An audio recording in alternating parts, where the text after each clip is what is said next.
पूरी दुनिया के शास्ता महाकारुणिक बुद्ध परम श्रद्धेय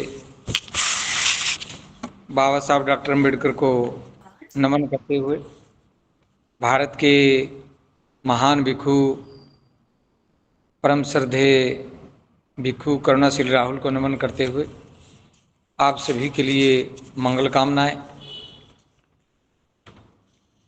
सभी उपासक उपासिकाओं के लिए मंगल कामनाएं। आज जो विषय बीआरसी की तरफ से जो मिला है,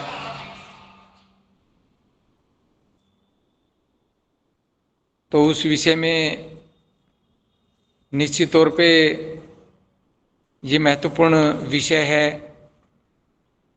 और बाबा साहब अम्बेडकर का जो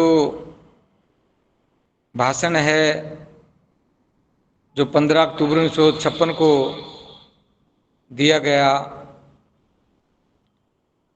ये आज जो हम बौद्ध समाज का निर्माण कर रहे हैं श्रद्धेय भिक्षु करुणाशील राहुल के सानिध्य में, तो इसमें बाबा साहब का ये भाषण कैसे सहायक हो सकता है। यदि हम इसको ठीक से पढ़ते हैं और इसको ठीक से समझते हैं तो निश्चित तौर पे आपको लगेगा कि शायद बाबा साहब अम्बेडकर को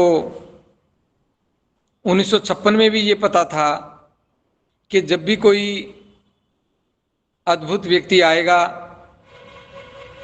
और वो मेरे इस लक्ष्य को छुएगा तो उसे लोगों को बौद्ध बनाना पड़ेगा और बौद्ध समाज का निर्माण करना पड़ेगा। उसके सामने जो जो बाधाएं आए मैं आज ही उनका निराकरण कर दूं। शायद ऐसा ही सोच करके बाबा साहब ने ये 15 अक्टूबर 1956 को नागपुर में भाषण दिया। जितने भी श्रद्धावान उपासक उपासिकाएं इसमें जुड़े हैं, निश्चित तौर पे उनके लिए भी ये मार्गदर्शन का काम करेगा।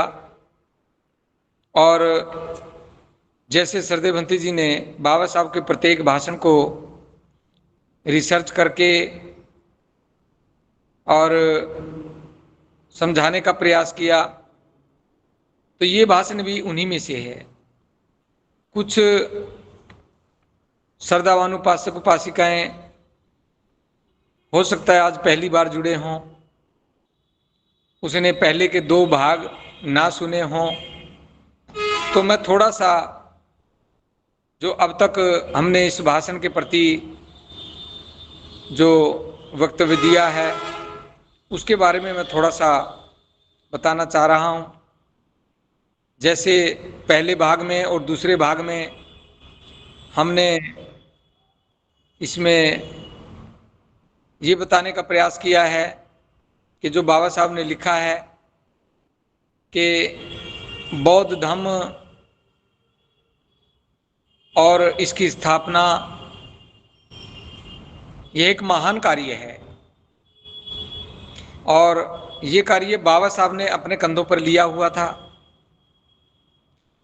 आज के संदर्भ में यदि हम देखते हैं कि श्रद्धेय भिक्षु करुणाशील राहुल वो इस भार को अपने कंधों पर लिए हुए हैं और जो भी उपासक उपासिकाएं भिक्षु भिक्षुणियां 10 नवंबर को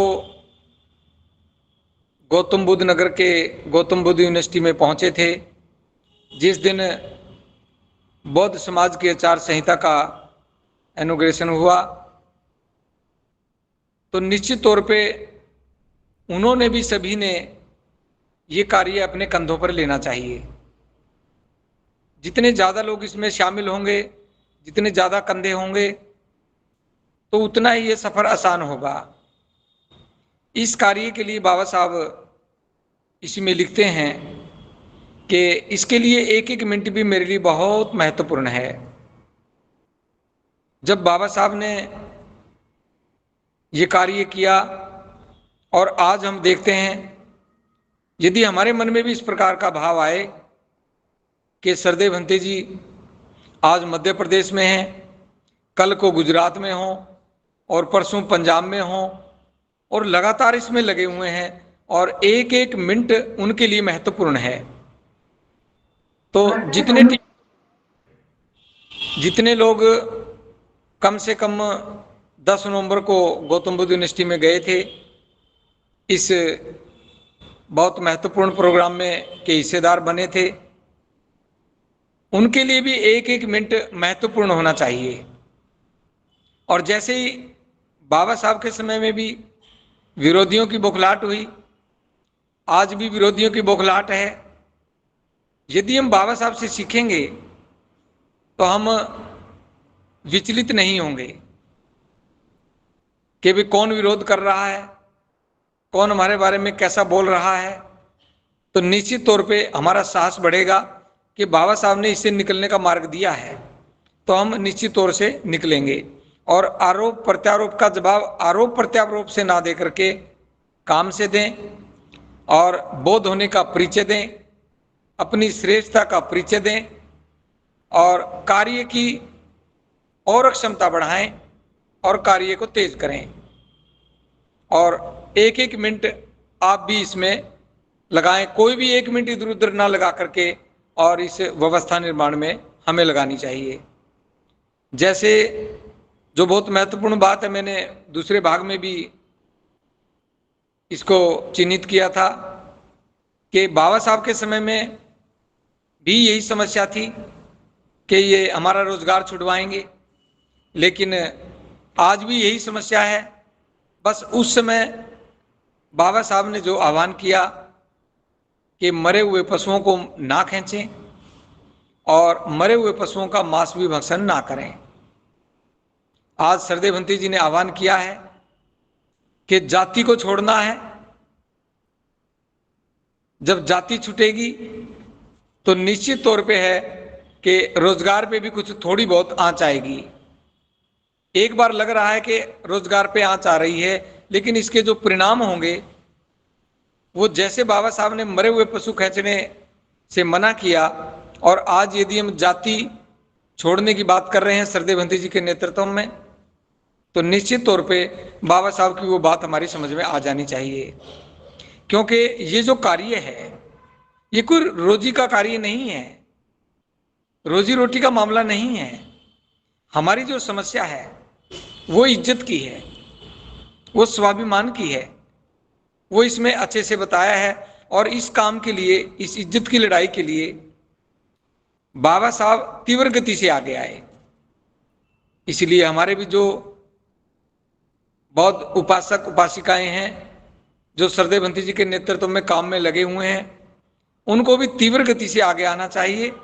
और इसमें त्याग और त्याग प्राप्त करना तो अपने आप है, वो तो सब कुछ होगा, सब कुछ मिलेगा, लेकिन त्याग बहुत आवश्यक है, त्याग जरूरी है। यदि कार्यकर्ता त्याग नहीं करेंगे, छोटी छोटी बातों को लेकर के परेशान होंगे, यहां कोई किसी का नाम लेने का मामला नहीं है। कोई सोचे कि मेरा नाम तो रह गया, मेरा नाम तो लिया नहीं गया, ये नाम का मामला नहीं है, ये तो जीवन का मामला है। एक व्यक्ति तो मात्र नाम लेने से नाराज हो जाए, और यहां तो जीवन लगा है, सरदेव भंते जी का पूरा जीवन लगा है, और उनके साथ और भी बहुत सारे लोगों का जीवन लगा है। आप जीवन लगाइए, नाम नहीं लगाइए, तो निश्चित तौर पे त्याग शुरू होगा और त्याग की भावना शुरू होगी। जब एक व्यक्ति त्याग करता है तो निश्चित तौर पे और लोगों के लिए वह मार्ग खोल देता है और वह प्रेरणा स्रोत बनता है। इसी प्रकार सरदेव भंते जी भी सभी के लिए प्रेरणा स्रोत बने हुए हैं और उनका त्याग निश्चित तौर से अद्भुत है। आज की इस कड़ी में मैं बताना चाहूँगा इससे आगे कि एक बार का समय है जब बाबा साहब अम्बेडकर अपने आंदोलन के दौरान इस पे जिक्र करते हुए कि जो ये चातुर्वर्ण व्यवस्था है, ये ऐसी व्यवस्था है कि इसमें हमारा कभी भी कल्याण नहीं होगा। यह हमें हमेशा हतोत्साहित करती है, उत्साहित नहीं करती है, हमारा मनोबल तोड़ती है। इसी सिलसिले में एक बार बाबा साहब ने इस घटना का जिक्र किया कि मैं गांधी जी से मिला और गांधी जी ने मुझसे कहा, यानी कि गांधी जी ने बाबा साहब अम्बेडकर से कहा कि मैं चातुर्वर्ण व्यवस्था को मानने वाला हूं। ये बहुत महत्वपूर्ण बात है, इसको थोड़ा सा ध्यान से सुनना। गांधी जी ने बाबा साहब को कहा कि मैं चातुर्वर्ण व्यवस्था को मानने वाला हूं। बाबा साहब ने इसके उत्तर में कहा कि गांधी जी, आपका जो ये चातुर्वर्ण व्यवस्था है, जो ये ऊंच नीच वाली व्यवस्था है, उंगलियों को इशारा करके कहा, जैसे उंगली इस प्रकार ऊपर नीचे की, ये दूर से दिखे तो ऊपर नीचे की, तो कहा कि आपकी जो ये चातुर्वर्ण व्यवस्था है, ये नीचे वाली उंगली छोटी है, फिर छोटी है, ये नीचे से ऊपर है या ऊपर से नीचे है। तो बाबा साहब ने जैसे ये प्रश्न किया तो बाबा साहब ने स्वयं इसका इस भाषण में जिक्र किया कि गांधी के पास कोई उत्तर नहीं था। जब उनके पास उत्तर नहीं था तो वो निरुत्तर हो गए।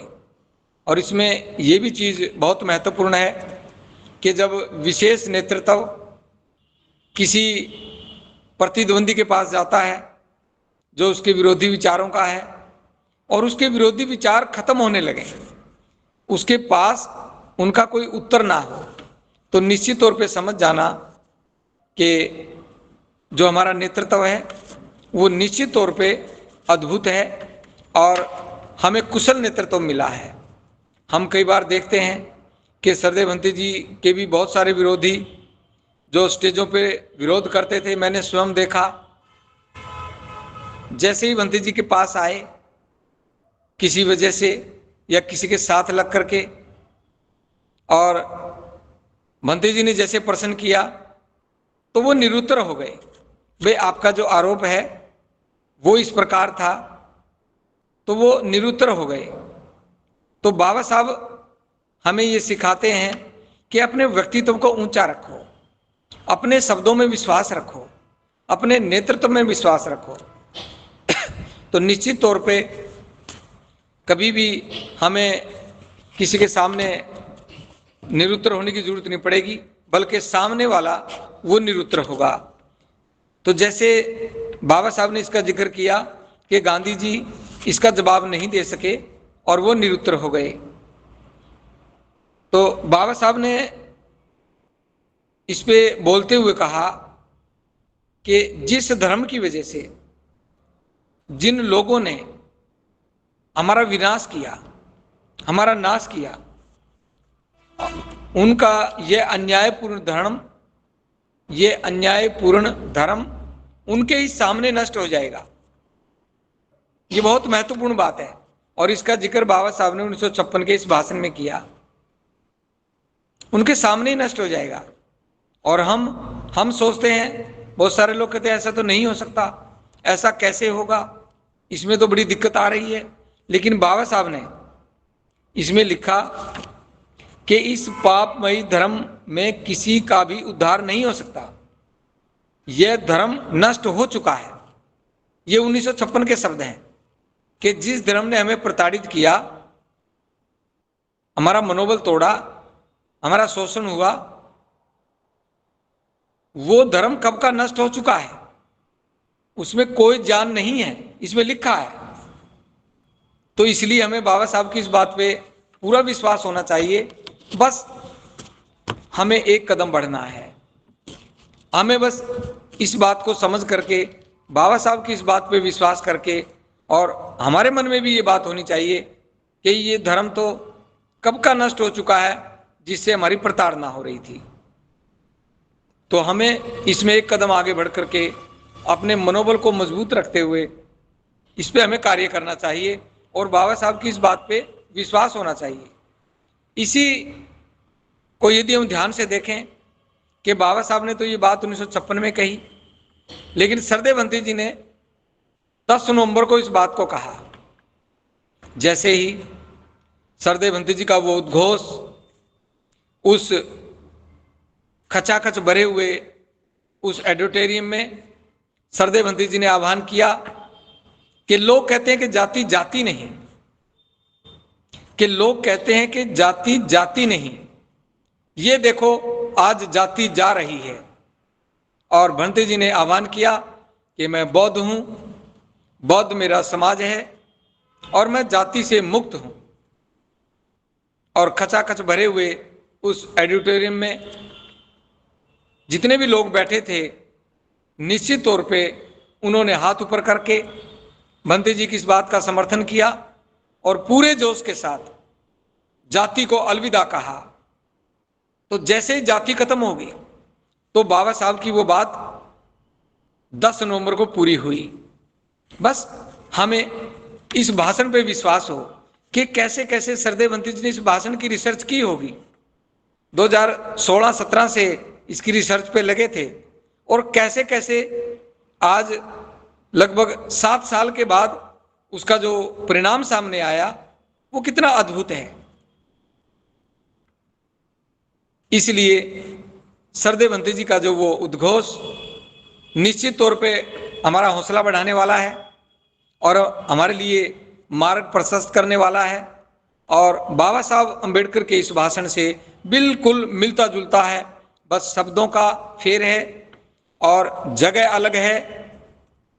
निश्चित तौर पे 10 नवंबर के वो उद्घोष इस भाषण से मिलता जुलता और अद्भुत है। इससे आगे हमारे लिए समझने के लिए बहुत महत्वपूर्ण बात है कि बाबा साहब अम्बेडकर कहते हैं कि बौद्ध धर्म से ही हमारा भला होगा।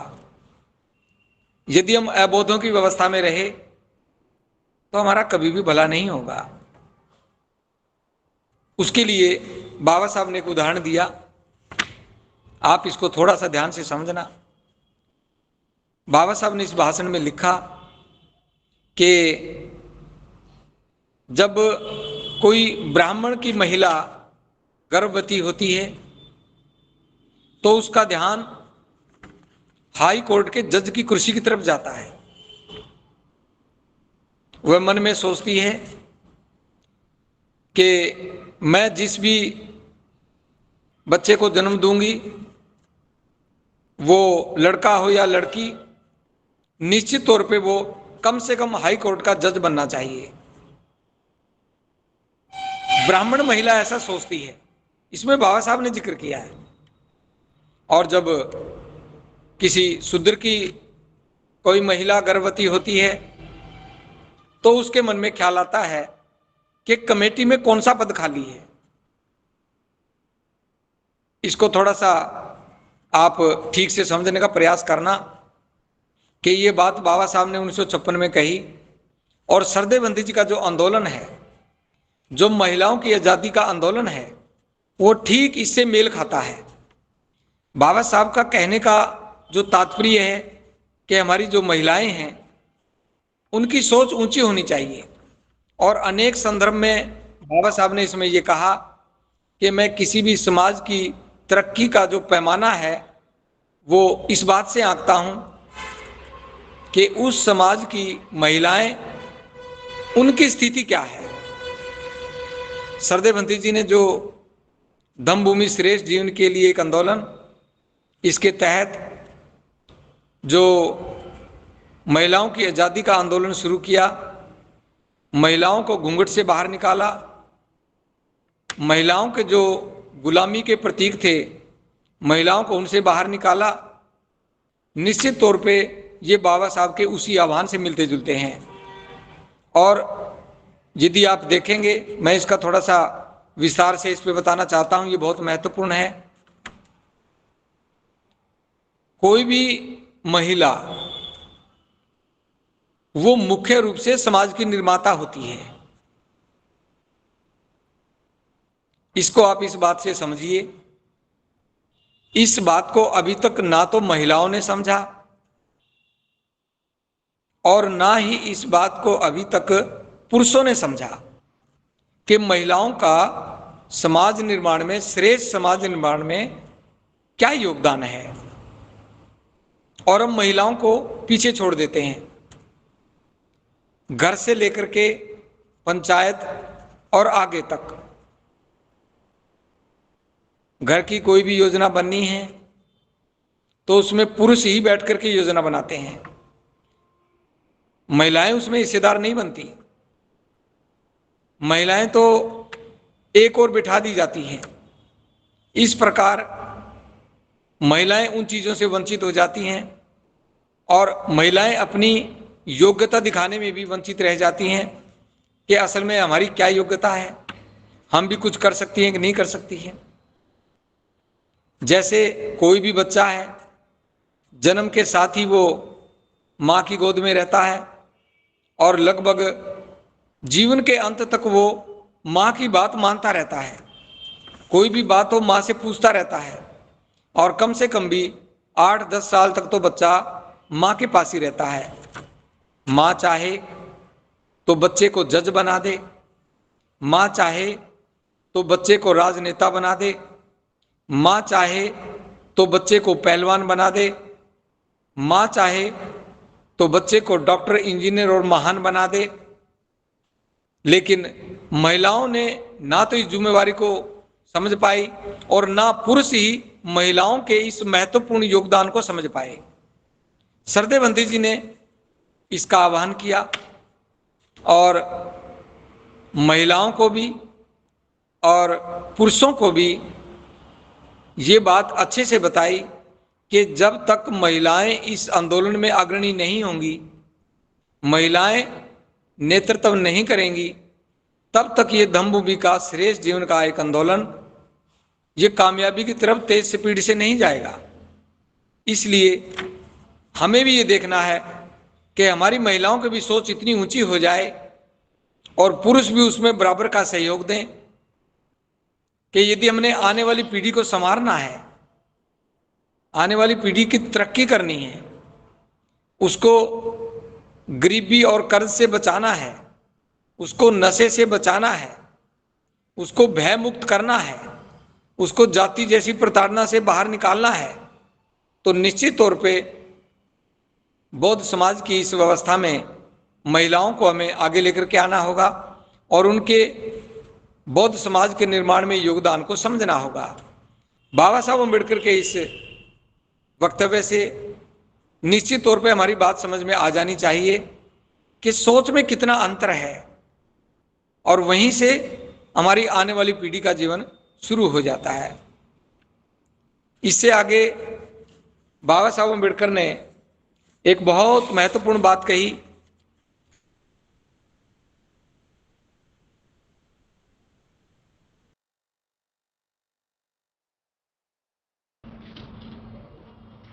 बाबा साहब ने कहा कि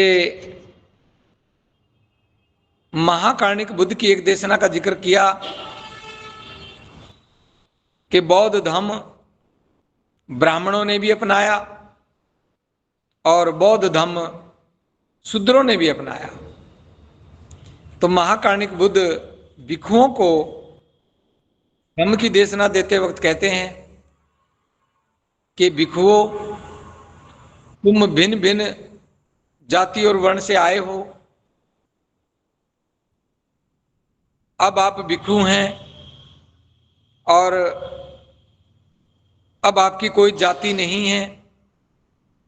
और उनको समझाते हुए कहा कि जैसे नदी एक लंबा सफर तय करती है, मैदानों से होती हुई आती है और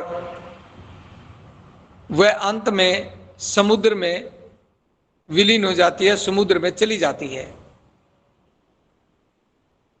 गंगा नदी है, चाहे यमुना हो, चाहे कावेरी हो, चाहे ब्रह्मपुत्र हो, कोई भी नदी हो, जब तक वो अपना लंबा सफर तय करती है उसकी अपनी अलग पहचान है।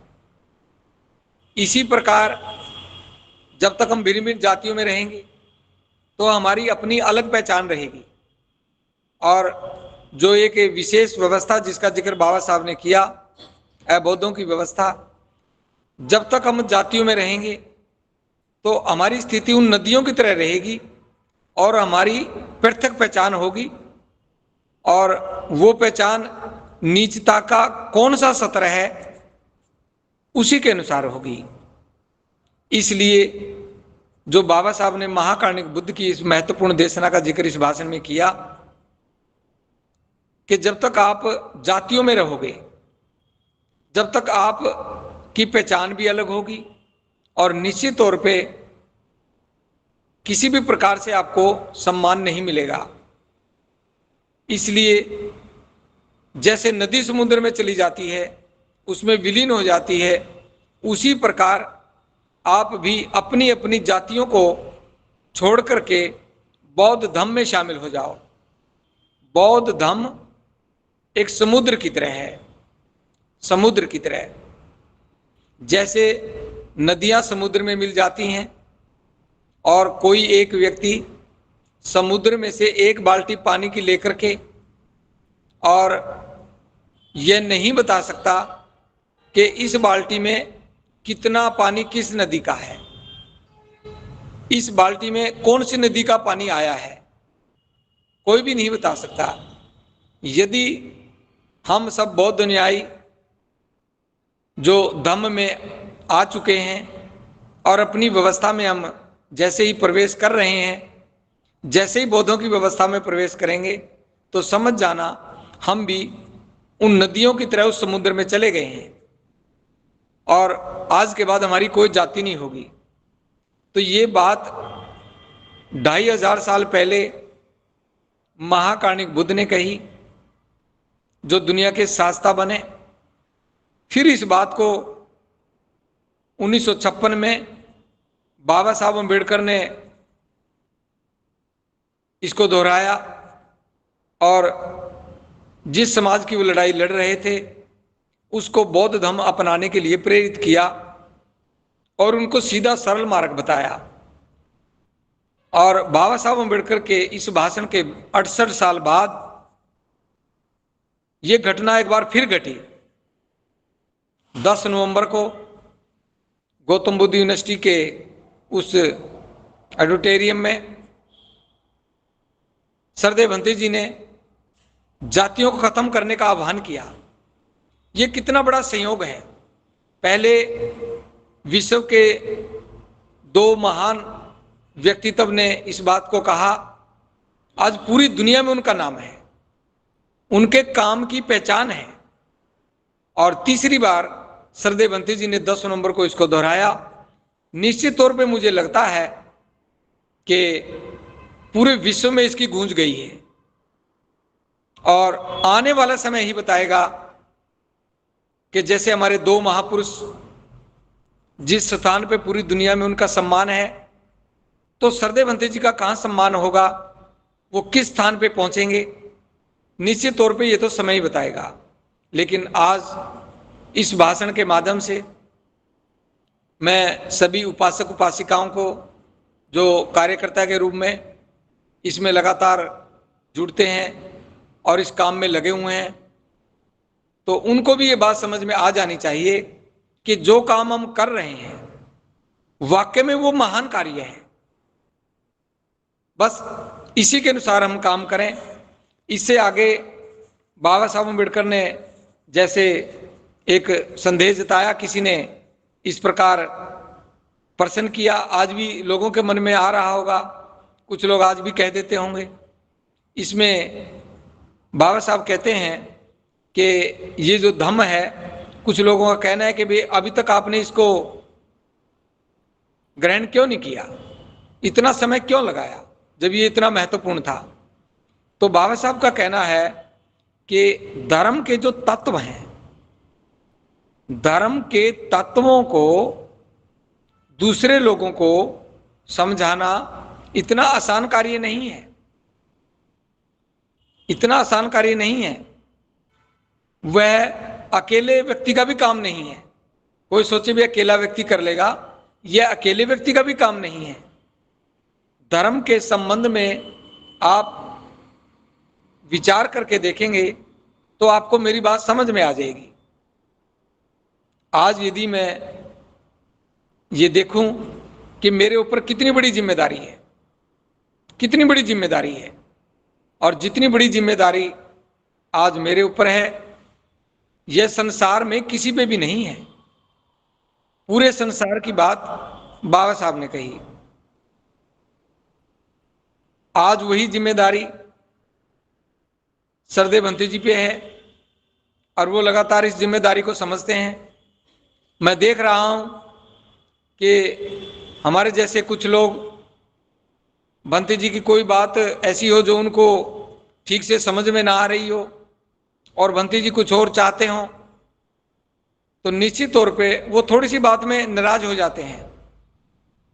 इसलिए उनको भी अपने मन का विकास करना होगा। बिना मन के विकास के आप सरदेव भंते जी की बात को नहीं समझ पाएंगे, क्योंकि सरदेव भंते जी की जो बात है वो बाबा साहब की बात है, और बाबा साहब की जो बात है वो महाकाणिक बुद्ध की बात है। और महाकाणिक बुद्ध ने जब धम्म की जो दीक्षा दी, पहली जो उन्होंने धम्म का उपदेश दिया, उस उपदेश से पहले उन्होंने शंका जताई थी कि जो मैं संबोधि जो मुझे प्राप्त हुई, जो मार्ग मुझे मिला, यह सामान्य लोगों की तो बात छोड़ो, यह विद्वानों तक के लिए सूक्ष्म है। तो ये बात तो वहीं की है। इसलिए सरदेव भंते जी जो कुछ भी बात कह रहे हैं, निश्चित तौर पे हमें समझने का प्रयास करना चाहिए कि सरदेव भंते जी ने जो बात कही है उसका कौन कोई अर्थ है, उसका कौन कोई अलग से महत्व है, जरूर उसमें कौन कोई लाभ होगा। तो इस प्रकार सरदेव भंते जी की बातों को भी समझने का प्रयास करो।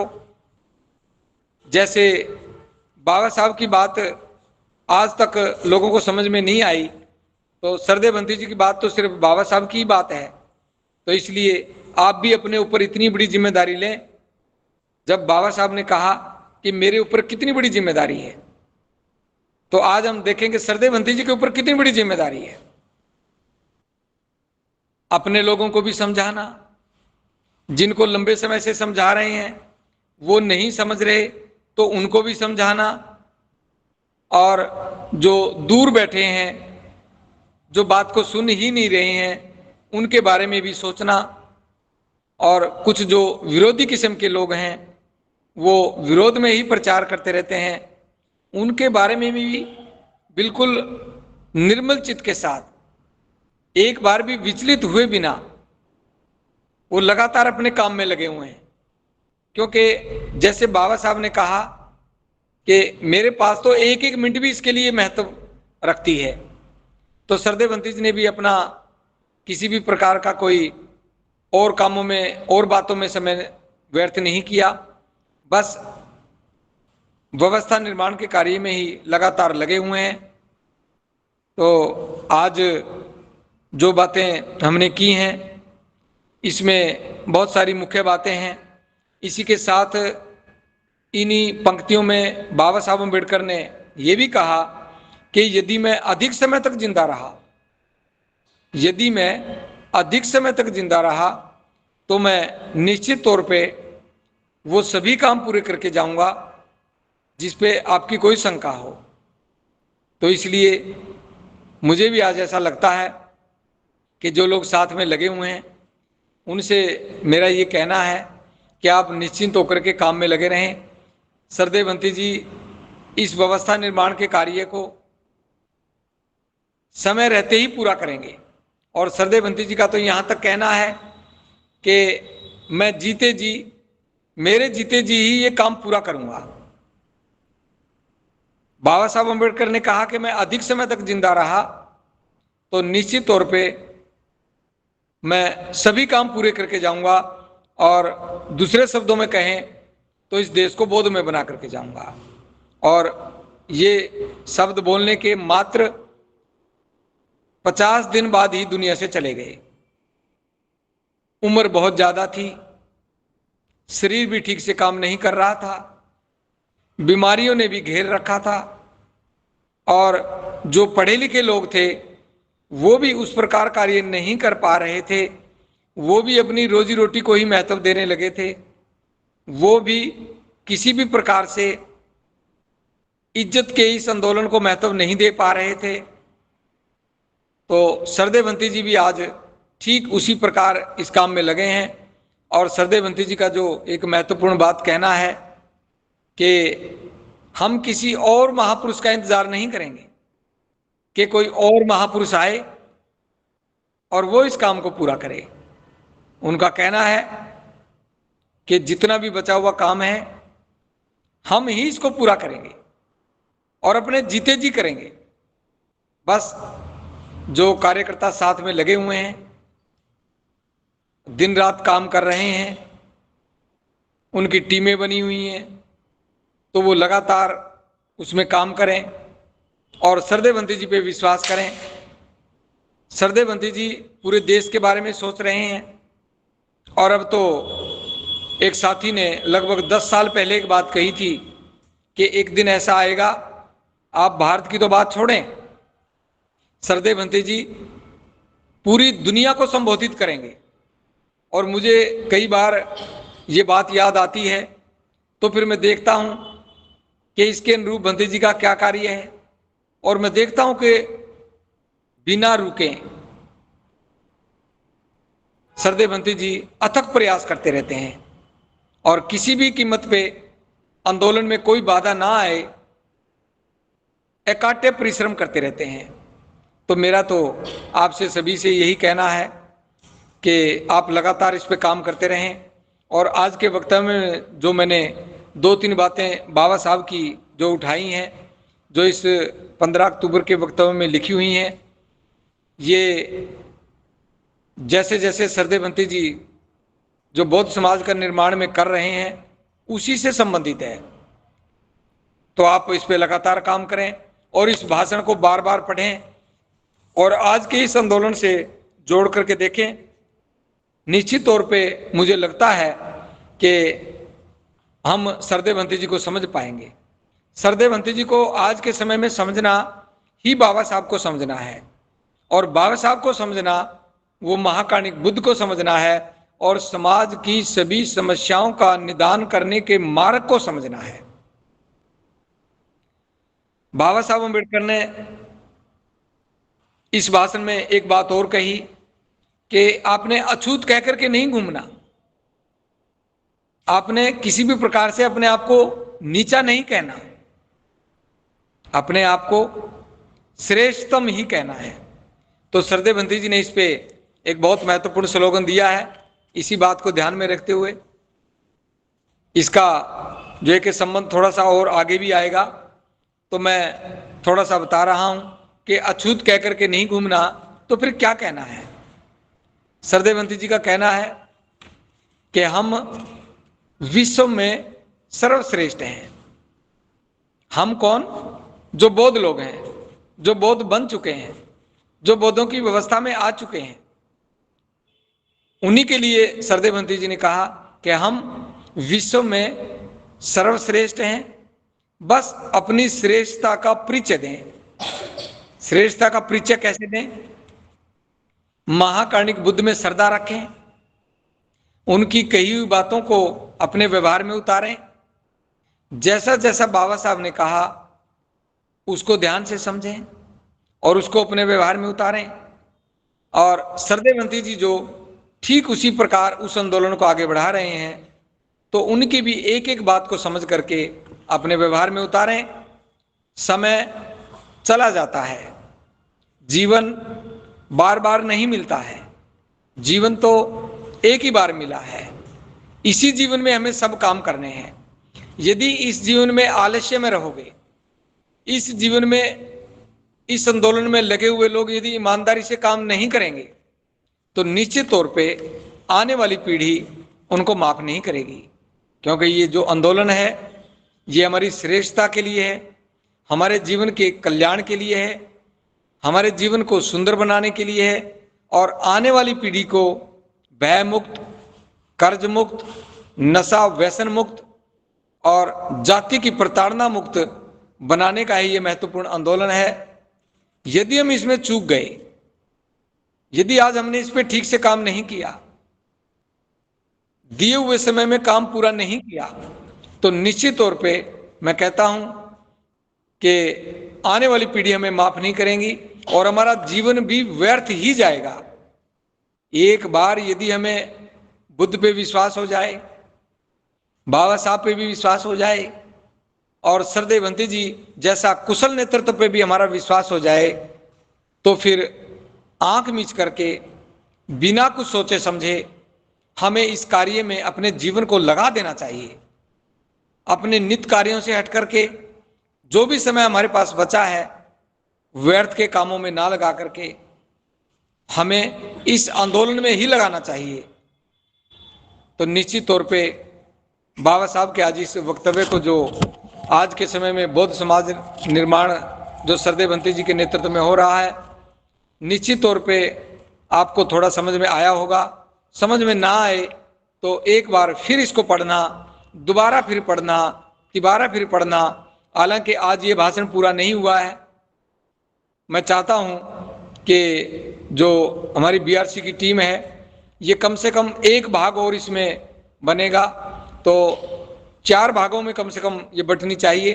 3 भाग में इसका जो वक्तव्य पूरा नहीं हो पा रहा, आज किस प्रकार ये हमारी इस व्यवस्था निर्माण में योगदान कर रहा है, और भी बहुत महत्वपूर्ण बातें हैं आगे। तो इसलिए कम से कम जब भी समय मिले तो और इसको पूरा करें, ताकि ये हम बौद्ध क्यों बने 15 अक्टूबर का नागपुर का भाषण हमारे सभी कार्यकर्ताओं को समझ में आ जाए और वो इसको अलग नजरिए से देखने लगे कि इस भाषण में वाकई में क्या कुछ छिपा है। तो बस मैं तो इतनी बात कहूंगा। आपने बात को ध्यान से सुना और पूरे विश्वास के साथ मैं ये कह रहा हूं कि निश्चित तौर पे आप इस भाषण को एक बार फिर पढ़ेंगे और ये आज की बौद्धों की व्यवस्था निर्माण में ये किस प्रकार हमारा योगदान कर सकती है, हमारा मार्गदर्शन कैसे कर सकती है, तो आप इसको पढ़ें, बार बार पढ़ें। आपका बहुत बहुत मंगल हो। भवतु समंगलम, भवतु समंगलम, भवतु समंगलम। सरदेवंती जी को वंदामि, भिक्षु संघ को वंदामि। सबका मंगल।